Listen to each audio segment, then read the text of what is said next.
So I never really cared if they were diagnosed or what. I just wanted to make it work. I wanted them to learn and thrive and discover their talents and passions. That's all I wanted. Gives you Mm. dopamine, it gives you serotonin, it gives you those chemicals, and whether you like it or not. And that's what always cracks me up is like people are like, well, I don't like to exercise. I'm like, yeah, but you'll still feel great afterward.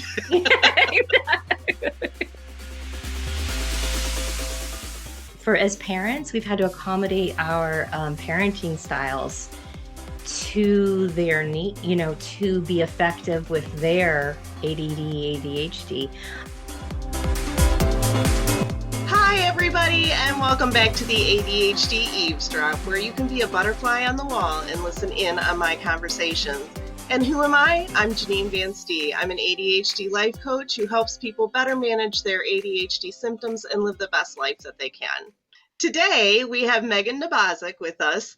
And Megan is a mother of three incredibly talented boys, ages 16, 19, and 21. And in her journey, she's consistently been led to leadership roles in sports, academics, and her career, despite facing her share of challenges. Diagnosed with dyslexia late in high school, her learning difficulties were hidden behind a 3.8 GPA, but with vision therapy and finding her faith in God, she was able to overcome that obstacle and earned both her bachelor's in science for nursing and a master's degree in leadership early on.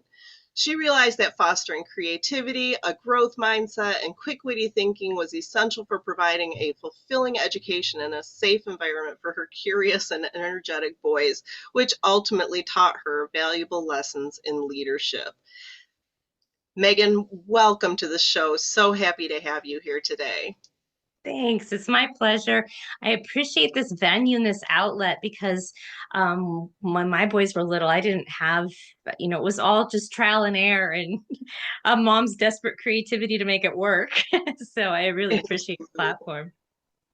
Yeah, there were, if your boys are 16 to 21, is that right? So you have a nice range in there, but I'm betting that by the time your 16-year-old came along, you knew quite a bit more about ADHD than you did with the first one.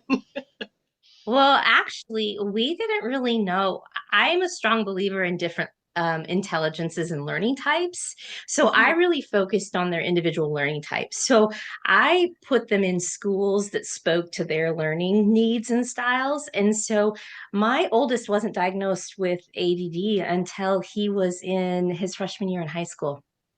Oh, okay.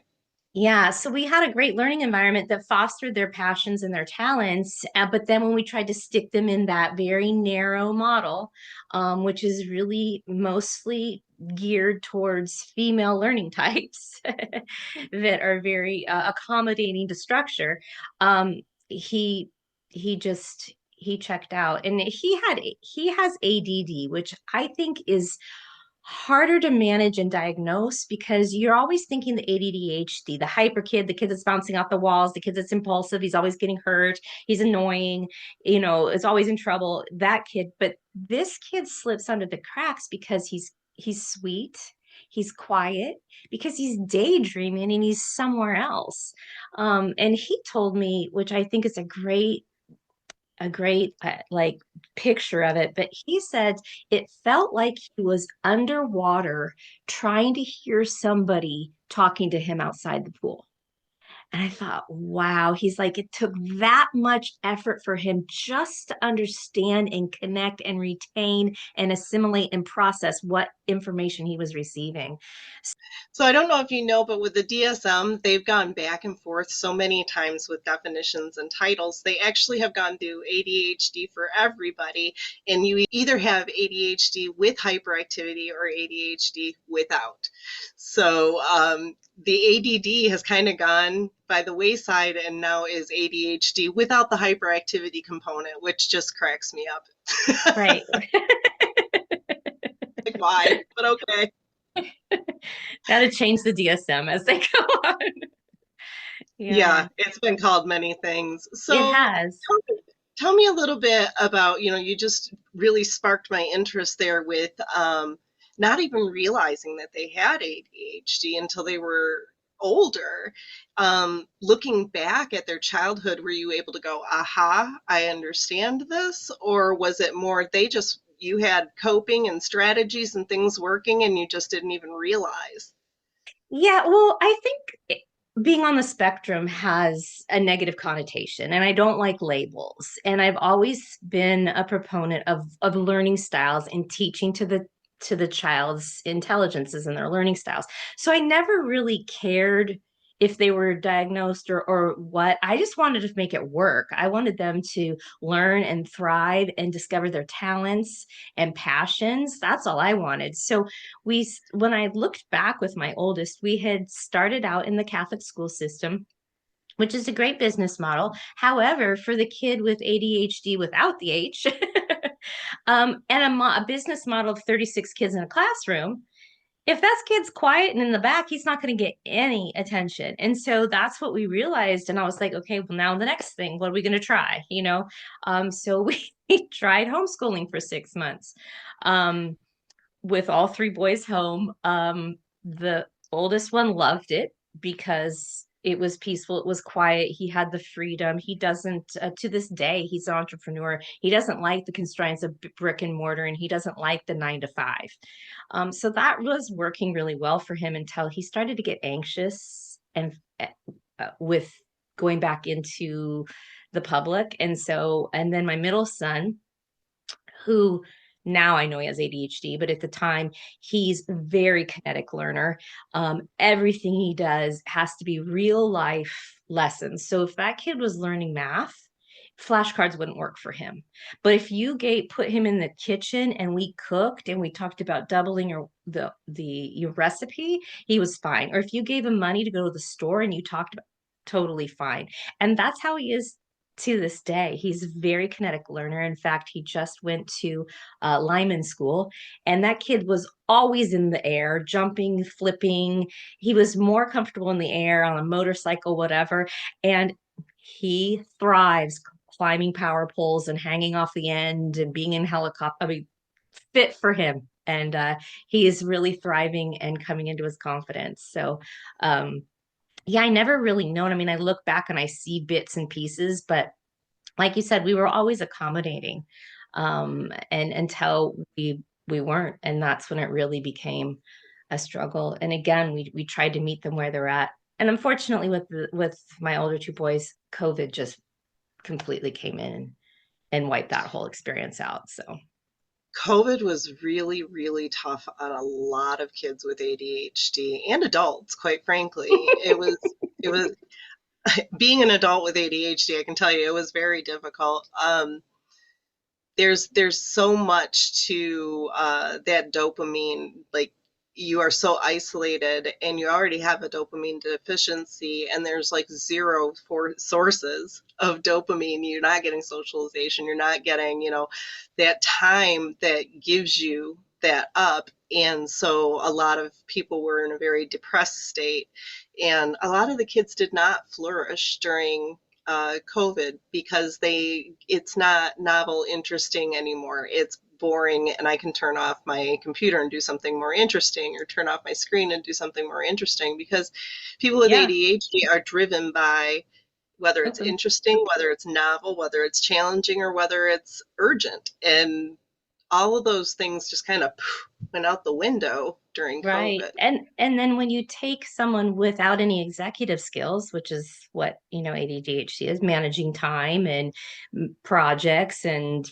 you know, and putting them on a whole new platform of learning, we couldn't even find his homework in there. We couldn't even find the assignment, let alone the grades. And so luckily our teachers were very understanding and just got them through, but it was no help to them. My middle son, the one with the ADHD, him and my younger son, they gravitated to skateboarding. So Oh, it yeah. was a perfect sport during that time. They got them out of the house and in nature, and he became a really great skateboarder through COVID, and that's really what saved him. Unfortunately, the older one, I had to take some time off work. I was shoulder to shoulder with him, and we just had to walk through. And that's when I went down. Dr. Alman is a psychiatrist who focused in brain mapping, and he also does testing on how you metabolize pharmaceuticals, because some of us withhold things, some of us are slow metabolizers, fast metabolizers, with which SSRIs you should be on or not be on based on how you metabolize. And so I went down that path with him. I think intuitively I just kind of already knew what he just being so close to him all the time. But he he definitely had some negative effects from the COVID. When you say that, just during COVID in general, or did he get COVID too? Oh, I'm sure we all had COVID. I don't know. Like, I'm a nurse. Like, Right. I know, like I'm just getting over COVID, and it's the third probably, I time mean, I've I probably had it. had it. Yeah, I probably had it 3 times with all the vaccines. Who knows? I Oh probably had yes. it before anyone knew we had COVID. Um, yeah, they Yeah. never suffered from COVID like, some people do. Luckily, they're very healthy like that. Good. Something that you said that kind of sparked me there was the skateboarding and the climbing telephone poles and being a line worker. Those are very typical kinds of things for kids with ADHD or people with ADHD, because they're kind of thrill seekers to a large extent, because that's that dopamine hit. And then you get into the fact that both of them are very physical, right? And very active. And we know that exercise, no matter what form it takes, gives you Mm. dopamine. It gives you serotonin. It gives you those chemicals, and whether you like it or not. And that's what always cracks me up is like people are like, "Well, I don't like to exercise." I'm like, "Yeah, but you'll still feel great afterward." Yep. And that for ADHD, physical activity is something that's really important to help manage symptoms. So that's a great line of work for him. So you have the one who's doing the line work. Now, is that your middle son or your oldest son? That's my middle son, the one with ADHD. My older son, who has ADD, super proud of him. And actually, he is what's inspired me to take this leap of faith. But um, he's quite the entrepreneur. He's developed his own video platform with subscription-based videos on TikTok. I can't even understand it all, but he's making money through these subscriptions and creating his brand and his market. And he's done this all self-starter, and everything has been on his own and exploring, and he's realized through this process how smart he really is. He's super intelligent. Most of them are. They just in the wrong framework to highlight their talents. And he's realizing he is smart, he can read, he can retain, because it's everything he's interested in. So he's not at this point in time choosing to go to college, which we don't, we're totally fine with that. And he is focused on making this work for himself. So he has talked about law school, which I find totally fascinating. And I told him, if there's any kid that could pass the bar in California, you can pass the bar without going to law school. I said, if there's anybody in California that could do it, it would be you. So I think the thing about ADD and ADHD is we really need to focus on the positive character traits of that, and creativity and entrepreneurship, risk taking, are all huge pieces that also come along with that are super important, that we don't highlight enough because we're always trying to dampen them to try and fit them into that model they don't fit into. And so the jobs that are physical.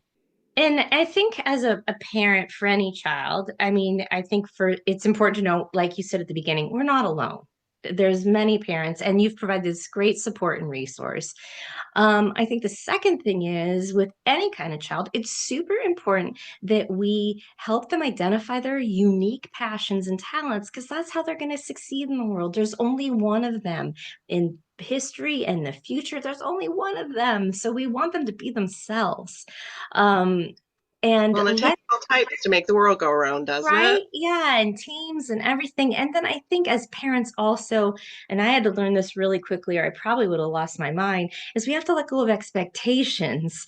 Like if it works for your family and it meets your priorities, then do it, right? I mean, I remember doing some crazy things, or, I mean, I have boys. My house is messy. They're hard on it. I order is a great goal. You The know. unattainable goal.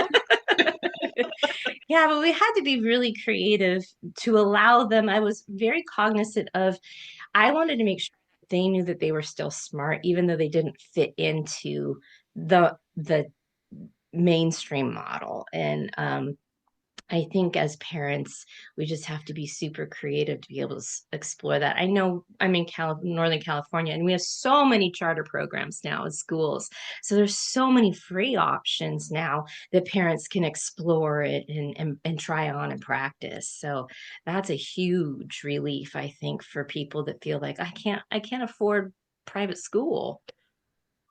Sure. And one size doesn't fit all. A retired educator of 30 years, I spent a good portion of that time in administration, but also a good portion of it in the classroom. And it's always frustrating because 90% of the kids come to school every day. They fit into that little, cube, and they're doing what they're supposed to be doing. And then there's that other 10 to 20% that become the trouble Mm-hmm. rather than diverse, right? And Mm-hmm. so, Right. in like, I can remember, we would do manifestation determination hearings when a student would commit something that was egregious enough that we would have to do a hearing for them. And people would roll their eyes so high up into their head that it must hurt when you'd say they have ADHD and that it is a manifestation of their disability, because they don't have a full understanding of what ADHD is. Because they'll say, well, he can sit and watch a movie, or he can, sit and play video games, or he can, do this. So he doesn't have ADHD. And what does that have to do with punching a student in the face? So that not just with academics, but with discipline, understanding behaviors, those types of things are all very different for that little group of people there. And it's very difficult for educators to always distinguish what is going on with that. Yeah, I think for parents too, my middle son, the one with ADHD, he gets his dopamine rush by arguing. And Not so, uncommon. and mama is going to challenge that, especially like we just went at it the other day doing the laundry. I think we had to have it spin 3 times before it was actually done. And I wanted to take some of it out, but nope, he had the laundry basket and the vacuum cleaner. He was doing everything he could to put weight on top of the washing machine to balance the load. And I was like, all right, we're just going to do it your way. But back to the trouble, I remember the same son in PE, and you give that kid a ball, and instantly in his mind, how far am I going to drive it? So ping pong is not ping pong. Ping pong is how far can I launch this ball? So of course we owe the PE teacher a bucket of ping pong balls, and then they did golf. And so, yep, how far can Cole launch it? Can he get it to the parking lot? And even better if he can hit a window. And he's very athletic, so I'm sure he was close. If he did not succeed, I don't know. But everything's like that for him. And it's not him trying to be. He's not bad. he just has, it's like channel that. So we played sports, we played football, we played soccer. That kid had goal assists from throw-ins because he was just so hyper focused on how far can I throw it? Can I make a goal from a throw-in? And so it's really channeling that and not looking at it like you said is bad. We just have to navigate them in a different direction and find them a better way of outletting. I feel like when they get act out like that, it's because they're so frustrated, exhausted, and they can't cope with this environment. This is just so counterintuitive to them. Well, and the environment is not always conducive to impulsivity, right? Because everything is very structured and you're supposed to do it this way and you're supposed to do it at this time. And so impulsive behaviors in that structured setting stick out like a sore thumb. But if you were at a gathering, at, say, a park or something like that, those very same behaviors would not stick out nearly as much. It's about that setting just not being super conducive for a lot Right. of the kiddos with And ADHD. I- and I think for any kid, when you're so highly structured, you take the element of creativity. Creativity is how we grow and shine and discover our passions. So it's not helping anybody be their best and promoting that spontaneity. Spontaneity and boredom are like huge pieces of creativity and super important for our kids to develop holistically. And I've always been a huge proponent of, hands on. I'm probably a kinetic learner myself. And I remember I was hanging a new light and I took the fan down and they were quite young and I put them on the ground and I gave them screwdrivers, wire cutters, and I don't know what else. It was nothing electric tools, I know that for sure. And by the time I had the new light up, they had every screw out. They had they had that whole fan taken apart. And I'm sure that they learned more about critical thinking and problem solving in that experience than in some of these structured things. Um, and I think learning, we have to be more open to what learning is. I remember my one son, one played the piano, one played the guitar, one played the drums, and the one that played the drums, he took the whole drum set apart. And I was like, okay, we didn't learn drums, but we learned a whole bunch more. And then he put it back together and then he played the drums. But, it's just allowing for those deviations to have further development and learning. And, when we say you have to play the drums like this, no, he didn't have to play the drum. He played the drums anyway. He wanted to play the drums. And he even learned drums by getting on YouTube and learning drums. That's how he learned how to, he didn't want lessons. So He was getting interested enough to teach himself. yes, yeah, he can get hyper focused when he has desire. Yeah. What do you think your biggest victory has been with your boys? Well, now that my older two are 20 and 21, um, I'm so proud of them. We live in a community where everyone goes to, an Ivy League school and they go that one path of success. And I'm so proud of both of them for identifying their passions, their talents, what they're good at, what speaks to them, and going down their paths. And both of them, it's very different for each of them, but they're not afraid to do it. My older son has battled with, all his friends went off to college. He goes and visits them often, but he doesn't like that party scene, that fraternity scene, that constantly getting drunk thing. And he's actually an introvert, but people are attracted to his energy. So it's a struggle for him. And really knowing that I'm okay. Like I don't need to do that. Here's what I'm doing. And I know and he said, sometimes it's hard, mom, because like when people say school's hard, they're giving you everything you need to do. You just have to do it. I have to create my own path that's unique to me, and I have to forge that path ahead. And so I feel like with those two, we've definitely succeeded. And I'm not we really. I think we just created a loose framework And they I definitely think tested I it. think you could go with we. Yeah, I mean, parents have a huge role in what's happening with their even when they're in their 20s. It starts to fade a little bit, but you still have a lot of influence on how they do things. And it sounds to me like you've done a really good job of just building in to their everyday life that feeling of worthiness, of being good enough. Because so many times we hear, that I feel less than, I don't feel as good as everybody else. I feel like there's something wrong with me. And by having a parent, whether you identified it as ADHD or whatever, you recognized my kids have unique needs that I need to meet. And so you built that foundation for them. So I would definitely say that's a we. Thank you. Yes, it is a lot of hard work.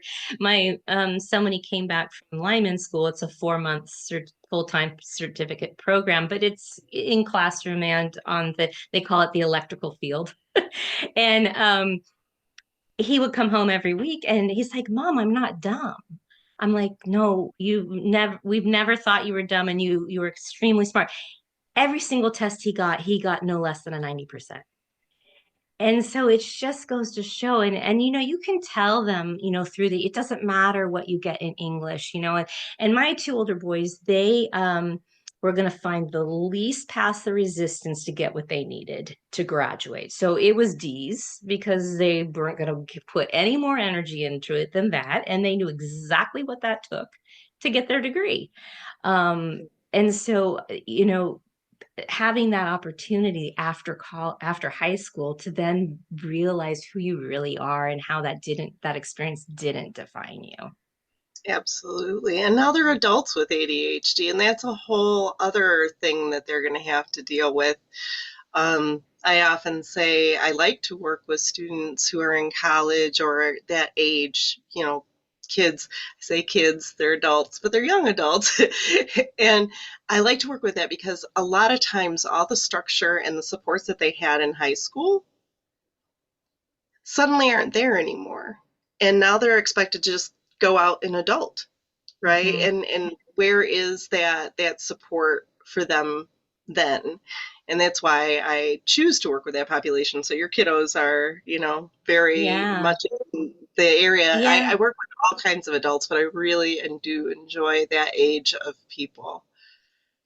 Yeah, we did when we were looking at colleges. There are some colleges in Arizona that will adapt and provide a resource to help keep you accountable. I know a lot of private schools will do that as well, but there are some colleges out there that recognize that there is that need for that kind of resource to succeed, in school. And the students that I work with at college, I have noticed that their biggest struggles aren't with academics. I mean, scheduling their academics, keeping track of what they need to turn in, those types of things.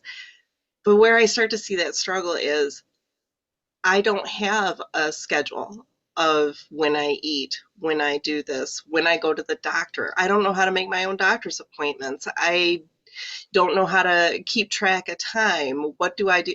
There's all these things that we don't realize that we are externally doing for these kiddos when they're with us, and then they go out on their own and they're suddenly realizing I don't have somebody to tell me it's time to get up. I don't have somebody to tell me it's time to, do this, or that I've been doing this for 3 hours and I've forgotten to go to the bathroom.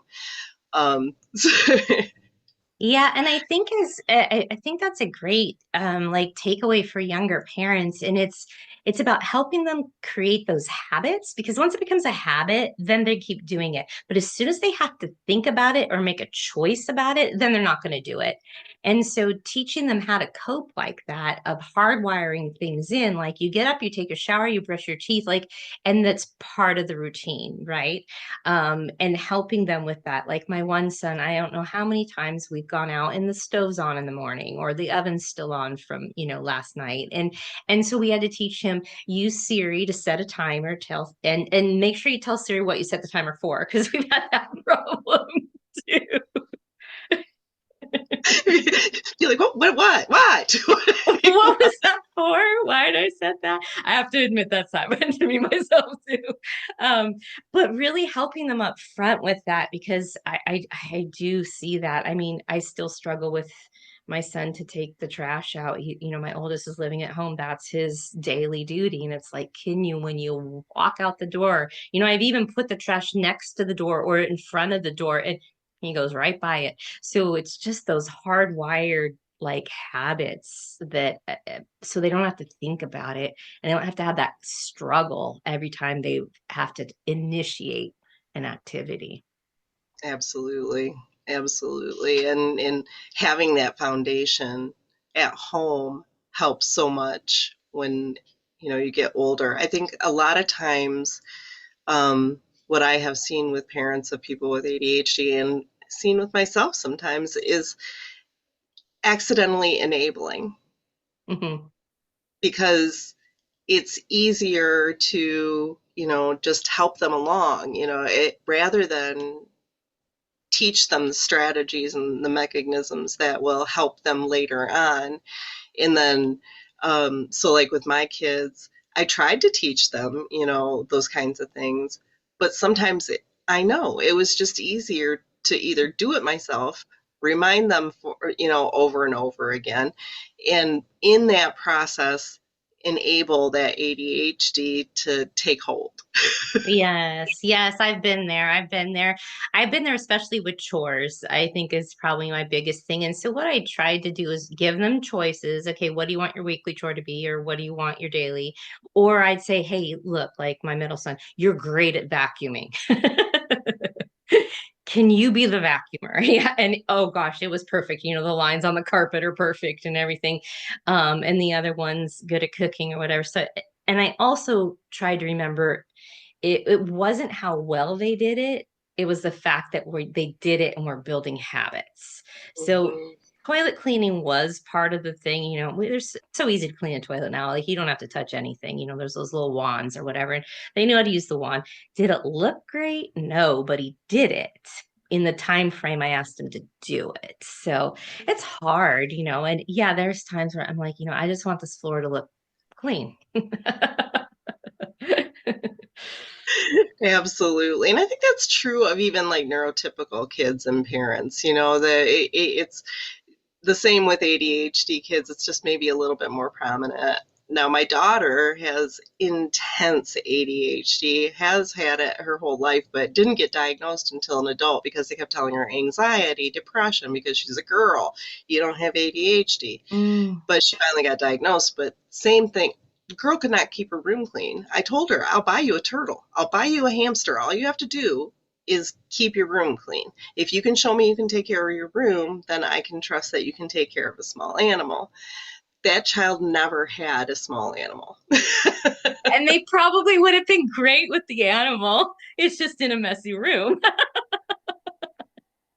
Exactly. But this was all, prior to, We and didn't so know. Yeah. I, and I would get really frustrated with myself right after, like we all get our diagnoses and stuff. I spent 30 years educating people with ADHD, identifying ADHD in kids, and working with adults that had ADHD because their kids had ADHD because they had. So I did Right. a lot of work with ADHD, but I guess I never looked back at myself and saw those things in myself because I'm observing everybody else. I'm studying everybody else, but I'm not studying and observing myself and my family. Because had I done that, I probably would have realized sooner that I had ADHD. My daughter, I said at 4 years old, I said, that girl's got ADHD. Yeah. There's no way. And lucky for her, she had you because like you said, in girls, it's not a diagnosis, up until it's been more so gender biased, especially back in the day. And I know for myself, like the things I think when I was younger, I overcame or I compensated for because I had a goal in mind, or I was an approval seeker, I was an achievement addict. And so I that was my adrenaline to keep me moving to stay within that framework, right, of school and get good grades.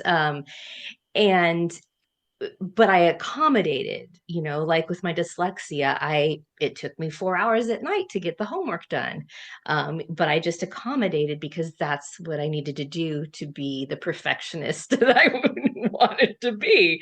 But Are you sure you now don't have ADHD? no, I'm sure I do. I'm sure I do. And my poor oldest, it's very much like my oldest son. We're very visionary. We're very absent-minded. I'm married to an engineer who's great with detail, and we complement each other wonderfully. But if you want me to be super detail oriented and fold the clothes perfectly, yeah, no, not me. Nobody got time for that, right? Yeah.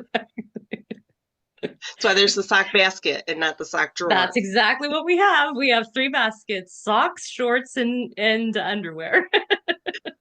Absolutely. You sound like you're living a little bit in my world too. Yeah.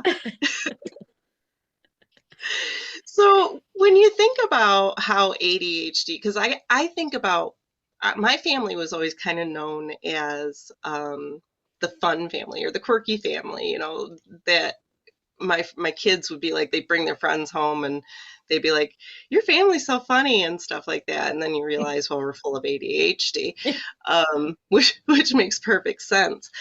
What do you think ADHD has done for your family dynamic? We were that same house with those older boys. We were the house to come to because everybody could have fun. Um, I think the dynamic we've just had to accommodate for as parents, we've had to accommodate our parenting styles to their need, to be effective with their ADD, ADHD. I know early on I learned with my middle son, you could not discipline him or tell him, don't tell him no if you really don't want him to do it.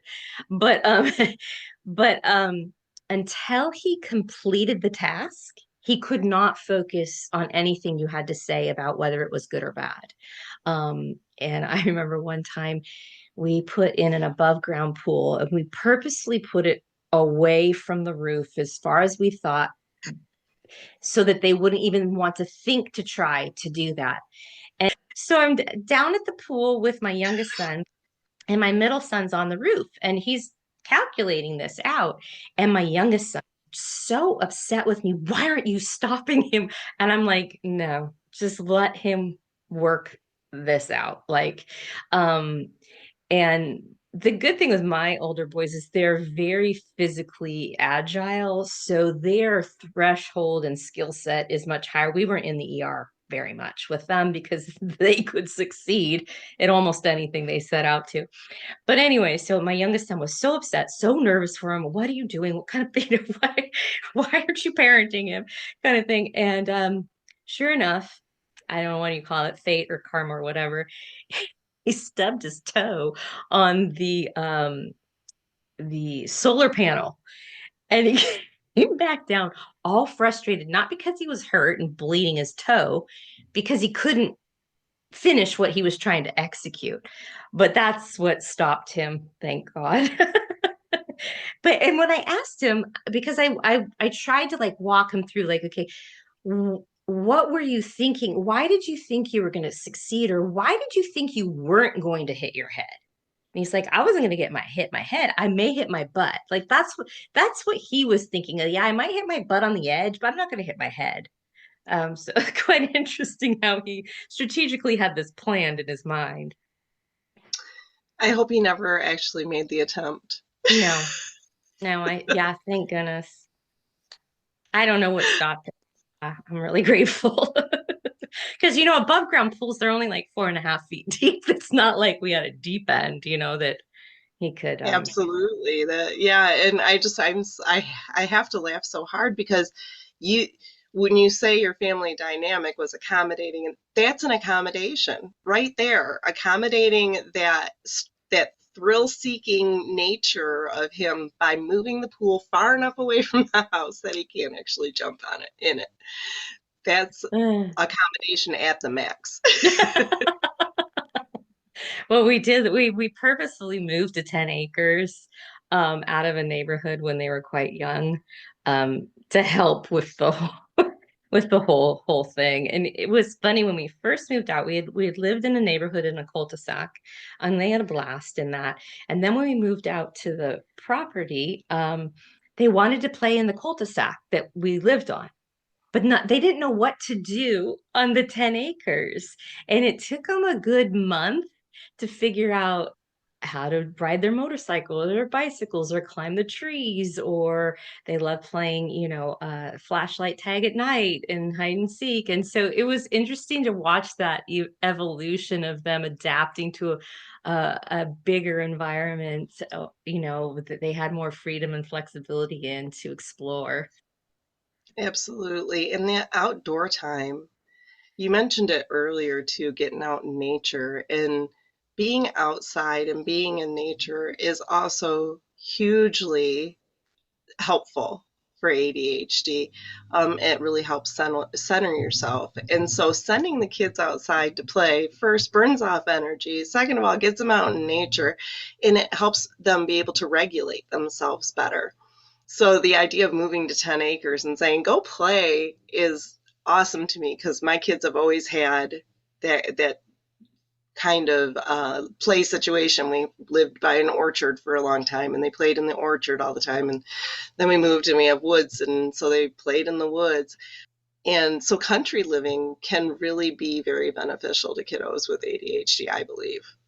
I believe so too. I definitely, and there's also I was reading some research about chores, but also it helps them learn delayed gratification. When you buy the little chick that's, this big, and we're not going to get eggs for 6 months, but we have to take care of that chick and we have to feed it and give it water and change its, living quarters out and keep it clean. That's a slow process you can't rush. Hmm. Hmm. Yeah, and with time blindness and that type Yeah. of thing, it's hard for people with ADHD to really gauge time. And so anything but now is not now, essentially. And so being able to do things like having a chick, where you can actually see time passing with that, you can see the changes and you can see the growth, and allows a visual version of the passage of time. Mm-hmm. Yeah, exactly. In a way that they don't know that that's what's happening, but it's just assimilating into them. Um, Yeah. yeah, it was I didn't realize that piece when we did chickens, that was going to have such a significant lesson involved in it. And then, getting the eggs and cooking the eggs and sharing the eggs with all your friends. And it was a really it was a huge blessing to be able to come out here. I think we all benefit from that space. That there's a different energy in a neighborhood that isn't in an expansive space in nature. And I know we all feel that breath of release and just security and just relaxation when we get home. We have a really long driveway. It's about a football field long, and once that gate opens, we can let everything go. And it's I think really important way to unplug. And some of us that are super sensitive to energy and the energy around us don't really notice that until we get away from it. And then we realize how healing and necessary that is. I definitely noticed that for myself when we moved out here. Yeah, I mean, it does cut down a little bit on the overstimulation for sure, that you have in the city. And I've got to be honest with you. I think back to when I was raising my kids, and I'm thinking if we'd have lived in town with the personalities that both of them had and the ADHD and all that stuff, I was like, they would have been getting in so much trouble. The opportunities were always there, would always be Exactly. there. And it kind I of, It's yet Yeah, another occasion. my husband and I joked because you know how they build communities now. You can like shake your neighbor's hand when you're using the restroom and everything's so close. And I'm thinking, we would look and we were like, they would have ruined every windshield playing football, and taken out every tree and shrub because there's just no Exactly. space for them to expand. Yeah, because we made potato guns at our house. In the city that doesn't work real. No, exactly. Yes, we were hitting wiffle balls and golf balls over the roof down the hill. Yeah, you can't quite do that. Absolutely. Well, I have really enjoyed our conversation, Megan. I hope you have too. Oh, I have. I really appreciate this platform. And it's been a great opportunity. And I look forward to watching more of your podcasts and just learning more. I think I learned so Yeah, much about myself from this journey with your kids. And so I really appreciate that. absolutely. And we appreciate you bringing your perspective. I always like to get new perspectives and new stories out there because, like we talked about earlier, you realize that I'm not alone. I'm not the only one who's doing this. Somewhere out there, there is another mother of two ADHD kids who's just holding on by her fingernails. And this might give her hope, right? And so, thank you so much for coming on and sharing your story and your information with us. And I hope that you will maybe join me again sometime. Keep in Yeah. touch. Oh, I'd love to. And Yes, I'll definitely keep in touch. Thank you for having me. thank you. And for those out there who like our content and enjoyed our conversation, I am hoping that they will like, subscribe, and hit that bell so that they don't miss anything. And we'll see you next time.